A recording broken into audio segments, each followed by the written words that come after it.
The state of Oregon was one of the first to legalize the growing of recreational marijuana. The goal was to regulate the industry and generate tax revenue. This is the Jackson County Sheriff's Office. Exit the building and walk towards the large green vehicle. Instead, in the last 8 years, authorities say the legalization of recreational marijuana in states around the country created a breeding ground for black market pot, often grown by the cartels. One more. This is the underbelly of legalization, an ugly, out-of-control problem that thrives on human trafficking. It's the human factor to see the conditions that these people are being put in every single day to the point that they're literally dying is heartbreaking. And it's heartbreaking that it's rampant.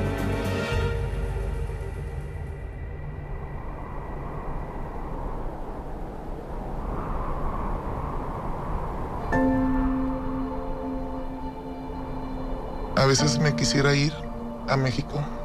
Le han dado muchas ganas de regresar. Pero pues ya estoy aquí, ya tengo que aguantar. He llorado y he querido, y cuando hablo con mi familia, pues lloro. Pero ellos jamás saben de nada de esto. Horrible, te sientes humillada, pisoteada, te sientes burlada. Con ganas de morirte.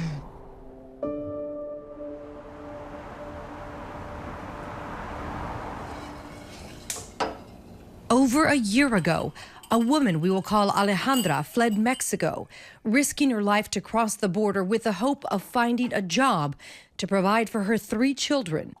Now determined to tell her story, but worried the cartels could come after her, she asked us to distort her voice and not show her face.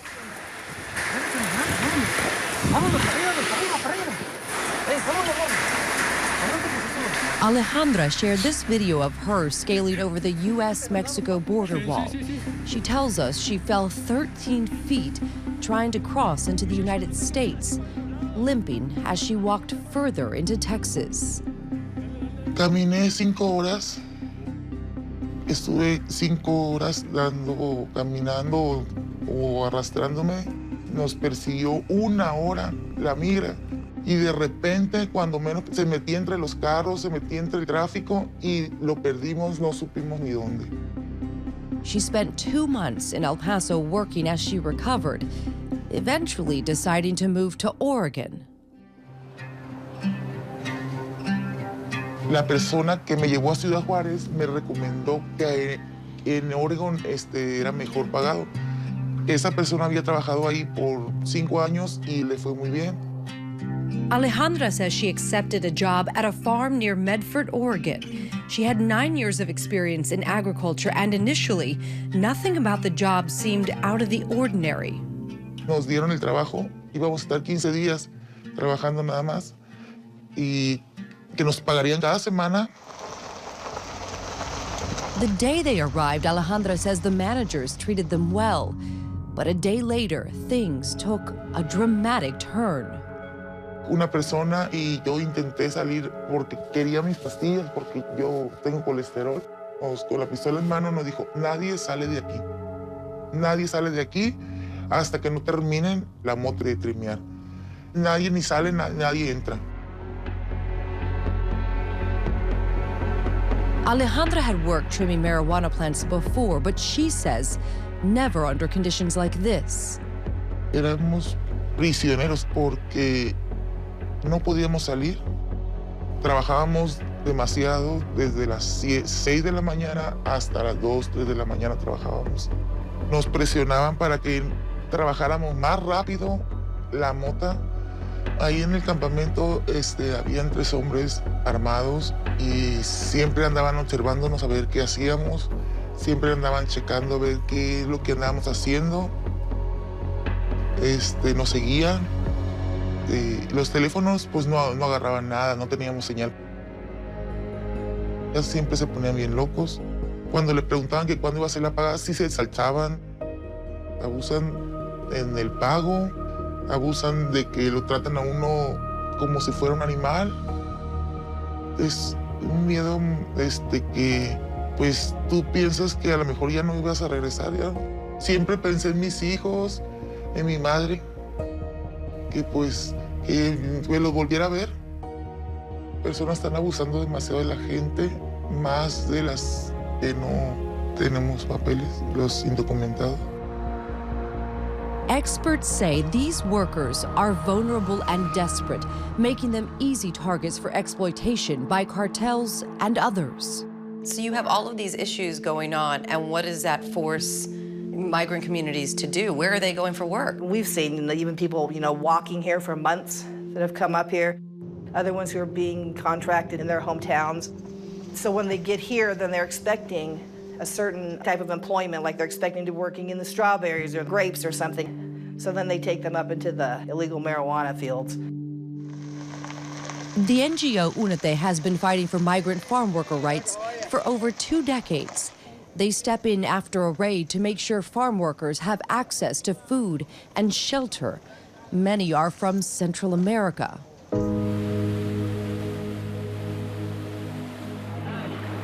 Honduras, they're having the huge hurricanes. Much of that is related to climate change. In Guatemala, extreme droughts where people who are really subsistence farmers that survive on really what they produce, there's nothing. So all these families, when they get this promise of, hey, you can make, this much money an hour and you're gonna be making, thousands of dollars and you can bring it home to your family. Well, of course, they're desperate. They're totally at the mercy of the people who are their contractors. Authorities say this allows the illegal farms, often controlled by the cartels, to have total control over the lives of workers. Most workers, if not all, are undocumented. They worry about being deported, about being hurt, or even worse, having the cartels go after their families back in their home countries. They don't have any access to be able to contact agencies like us or be able to contact law enforcement. I think just that level of fear and the fear that their families might be harmed, they're just willing to just keep quiet. Most of them don't want to be working in the marijuana fields, but it's their only option.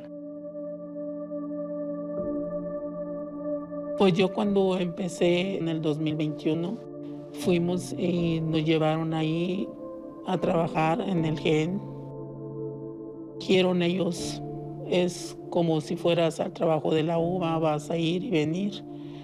Y cuando llegamos ahí no fue así. Another woman we will call Maria, who also asked us to conceal her face and alter her voice, says she heard about a job in Oregon through someone that called themselves a contractor. They didn't verify her immigration status, and they paid well.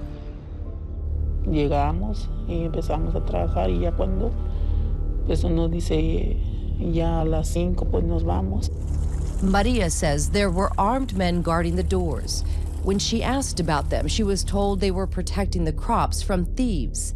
But just like in Alejandra's case, she says when the workers were ready to leave, they were stopped by the guards. No podíamos salir hasta que se terminara la cosecha. ¿Y how long was that? ¿Cuántos meses o semanas o...? Lo que durara. ¿Y cómo se mira en el campo? ¿Hay baños ahí? No.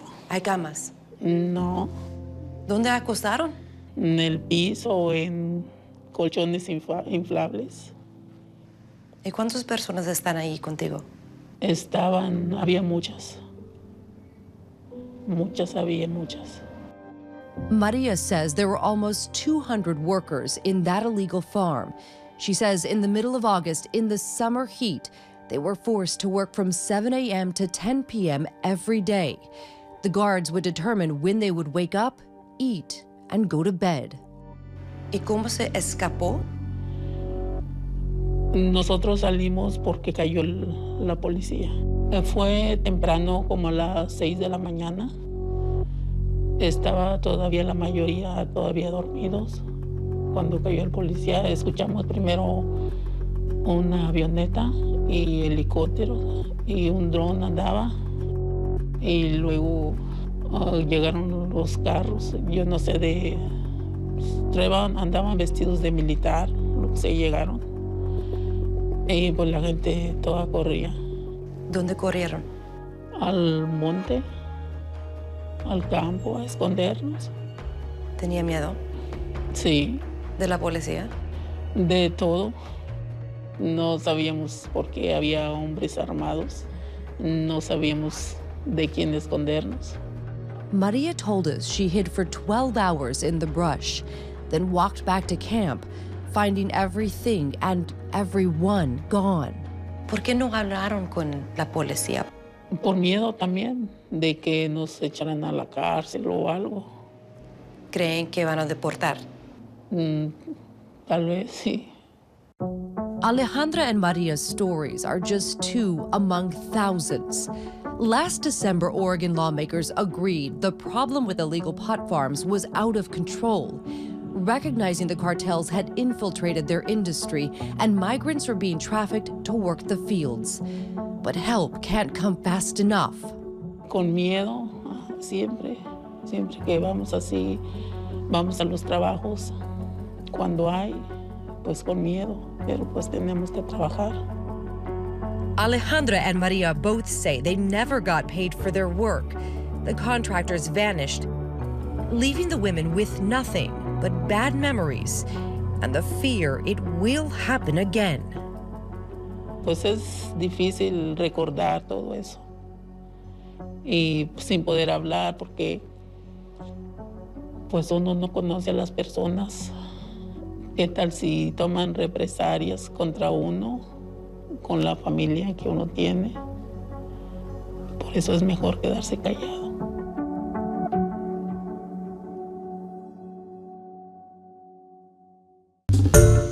Hi everyone, George Stephanopoulos here. Thanks for checking out the ABC News YouTube channel. If you'd like to get more videos, show highlights, and watch live event coverage, click on the right over here to subscribe to our channel, and don't forget to download the ABC News app for breaking news alerts. Thanks for watching.